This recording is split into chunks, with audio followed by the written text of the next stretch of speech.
राधे राधे, जय श्री कृष्णा फ्रेंड्स, जय माता दी। आप सभी को शारदीय नवरात्रों की अनंत अनंत शुभकामनाएं। माता रानी आपके सभी मनोरथ सिद्ध करें, आपका जीवन सुख समृद्धि सौभाग्य से भर दें। ऐसी कामना के साथ आज पूरे नवरात्र के दिनों में हमें किन किन चीजों की आवश्यकता होगी उसका छोटा सा वीडियो आपके साथ शेयर कर रहे हैं। चाहे आप पूरे 9 दिन का व्रत रहें या आप पहला और अंतिम दिन का ही व्रत रहें, लेकिन पूरे 9 दिनों तक किन चीजों की आवश्यकता होती है हमें पूजन में, उसका ये वीडियो है। तो जिन चीजों की हम पहले से व्यवस्था यदि करके रख लेते हैं तो पूजा के समय हमें बहुत ही सरलता रहती है। और देखिए इसमें कुछ चीजें ऐसी हैं जो तौल के हिसाब से यदि हम ले आए तो हमारी पूजा में वो कम भी नहीं पड़ती। तो सबसे पहले यदि आप घर के मंदिर में स्थापना कर रहे हैं तो ठीक है, नहीं तो यदि आप मंदिर में इतना स्थान नहीं है, मंदिर के बाहर माता की चौकी लगाना चाहते हैं तो उसके लिए एक चौकी चाहिए, या हमने यहाँ पर पाटा लिया है तो इस तरह की आसनी आप बना सकते हैं, बाजार से भी ला सकते हैं, वो ले लीजिए। साथ ही हमने यहाँ माता रानी का विग्रह लिया है, आप फोटो भी ले सकते हैं। और मैया को उठाने के लिए लाल रंग की ये चुनरी है। हमारे यहाँ गौरा जी की स्थापना की जाती है जो गाय के गोबर से बनाकर हमारे घर में प्रतिदिन पूजी जाती है। उन्हीं मैया को हम चौकी पर भी स्थापना करते हैं। और आप चाहे तो हल्दी की एक गांठ ले लें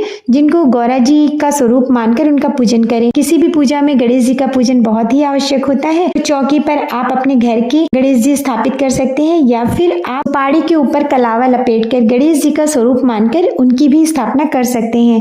और यदि आप मिट्टी का कलश स्थापित करते हैं तो ये प्रतिवर्ष नया लेना चाहिए। इसके ऊपर का ये ढक्कन है, परिया जिसको हम बोलते हैं, तो इसके साथ में इस कलश को लीजिए। आप चाहें तो पीतल का या तांबे का कलश भी स्थापित कर सकते हैं, बस स्टील का कलश नहीं लेना चाहिए। और यहाँ पर 2 ये कलश लिए हैं हमने। एक में हम माता के सम्मुख जल भर कर रखेंगे और एक जल हमें आचमनी के लिए चाहिए। कि हमने यहाँ पे आम के पत्ते लिए हैं, आप अशोक के पत्ते भी ले सकते हैं, आप चाहे तो पान के पत्ते भी कलश में लगा सकते हैं। लेकिन जब भी आप पत्ते लें तो उसका पूरा बंच लें। इस तरह से आम के पत्तों का गुच्छा है जिसमें आप 5, 7, 9, 11 जितने पत्ते चाहें उतने रख सकते हैं। लेकिन जो ये इसकी डंडी होती है, इसको जब कलश में अंदर हम रखते हैं तो ये जल से डूबी हुई रहती है। इस कारण से ये पूरे 9 दिन तक पत्ते हरे ताजे लगते हैं, तो बहुत सुंदर लगता है। इसी तरह से आप अशोक के पत्तों का भी बंच ही लें। देखिए कलश के अंदर हम यहाँ पर हल्दी डाल रहे हैं। हल्दी की गांठ ना हो तो आप पाउडर वाली हल्दी भी डाल सकते हैं। साथ ही सुपारी है, मीठे में बताशा है, लौंग है, इलायची है, और इसके साथ ही अक्षत है, पुष्प है, दूर्वा है और एक सिक्का है। थोड़ा सा इत्र डाल लें, गुलाब जल डाल लें और गंगा जल मिश्रित जल ही कलश में भरें। हमने यहाँ पे मिट्टी का बर्तन लिया है, आप पीतल के बर्तन में, तांबे के बर्तन में भी, थाली में, या फिर ना होने पर स्टील की थाली में भी जौ बो सकते हैं। अगर आपने मिट्टी का बर्तन लिया है तो ये हर साल नया लेना पड़ता है। तो इस तरह से देखिए हम इसमें जौ बोएंगे। आप कलश की स्थापना भी इस पर कर सकते हैं या खाली जौ भी बो सकते हैं। और कुछ लोग देखिए गेहूं बोते हैं, कुछ लोग यहाँ पर जौ बोते हैं। तो जो भी आपके यहाँ बोया जाता हो आप वो पहले से लेके रख ले। और ये पानी वाला नारियल है, ये यहाँ पर मिट्टी है जिसमें हमने थोड़ा सा बालू भी मिला लिया है। हमने मिट्टी को छान लिया है, तो जो मोटा भाग है उसको हमने बालू के साथ मिलाकर अलग रख लिया है और छना हुआ ये हमारा मिट्टी अलग है। जब हम जौ बोएंगे तो उसके ऊपर से जो हम मिट्टी की परत डालेंगे उसमें ये पतली मिट्टी की परत होगी। और आप इस तरह के कटोरों को यदि जौ बोने के लिए प्रयोग करें तो भी बहुत ही अच्छा है। आप देखिए इस मिट्टी को हमने छान लिया है, ये बहुत बारीक है। जब जौ हमारे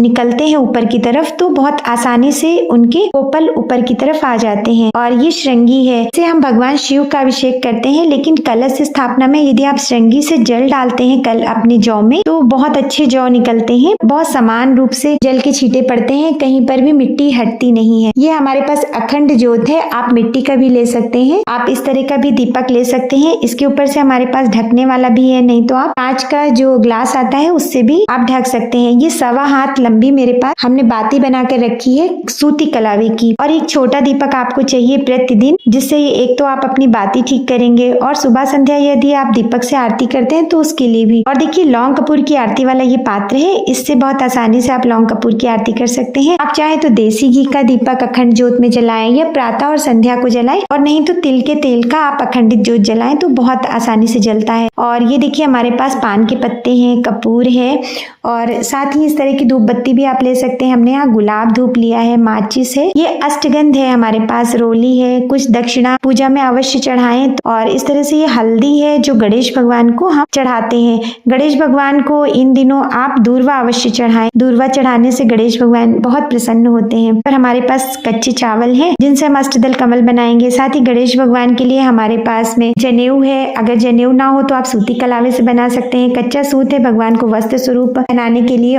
और साथ ही हमारे पास यहाँ पर कमलगट्टे के बीज हैं, जायफल है और ये सुपारी है। आप इतनी सुपारी तब लीजिए यदि आपको षोडश मातृकाएं बनानी है या फिर आपको नवग्रह बनाने हैं, नहीं तो आप केवल 2 सुपारी लीजिए। और प्रतिदिन मुखवास के लिए आपको यदि सुपारी रखना चाहते हैं तो उसके लिए एक एक सुपारी आपको चाहिए होगी। ये हमारे पास एक पात्र है जिसमें आप हल्दी से रंगकर चावल रख लें भगवान गणेश को चढ़ाने के लिए। हल्दी है और देखिए ये लाल चंदन है, हल्दी पाउडर है, पीले चावल है और साथ ही गणेश भगवान के लिए अष्टगंध है। अब ये हमें लंबी बातियों की आवश्यकता पड़ेगी। जब हम अपने अखंड ज्योत सही करते हैं तो हमें इस तरह की लंबी बाती की आवश्यकता पड़ती है, तो वो आप लेके रख लें। गाय के गोबर के उपले हैं जो पूजा की दुकान पे भी मिल जाते हैं, नहीं तो देखिए नॉर्मल हमारे घर के आसपास गाय होती है, आप पहले से ही गाय के गोबर से खुद भी बना सकते हैं। और ये हवन सामग्री का डिब्बा है, तो आप यदि प्रतिदिन हवन करना चाहें तो आप इसका प्रयोग कर सकते हैं। ये श्रृंगार सामग्री है, आप पहले दिन माता को श्रृंगार सामग्री कुछ अवश्य चढ़ा दें। आप चाहे तो अंतिम दिन भी चढ़ा सकते हैं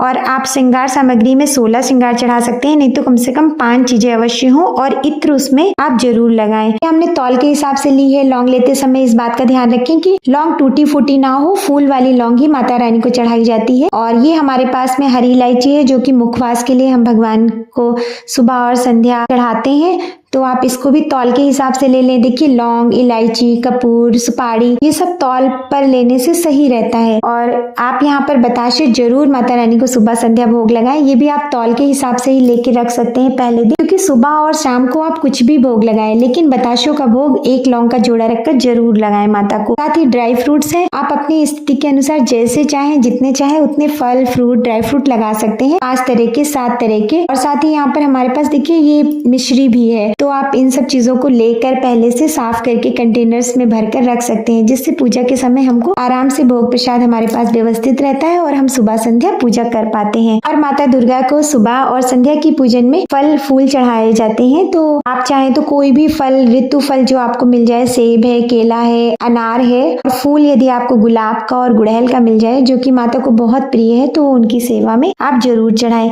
इस तरह से फ्रेंड्स ये पूजन की कुछ सामग्री है जिसकी व्यवस्था कर लेने से आपको बहुत सही रहेगा। अब देखिए फल फूल आपको प्रतिदिन लाने पड़ेंगे। बाकी आपने ड्राई फ्रूट्स कर लिए हैं, बाकी पूजा की जो सभी सामग्री है, अगर आप अखंड जोत जला रहे हैं तो आप तिल का तेल अधिक मात्रा में लाएं और कपूर आप सुबह और संध्या की आरती के लिए भी पहले से ले लें। इस तरह से आप ये पूजन की सामग्री की व्यवस्था कर लें और बिना किसी विघ्न के पूजा पूर्ण करें और माता की कृपा आपको अवश्य प्राप्त हो। अगर आपको वीडियो में कुछ भी अच्छा लगा हो तो कृपया मेरे वीडियो को लाइक शेयर सब्सक्राइब जरूर कीजिएगा। पुनः माता रानी से आपके मंगल की कामना करते हुए जय माता दी।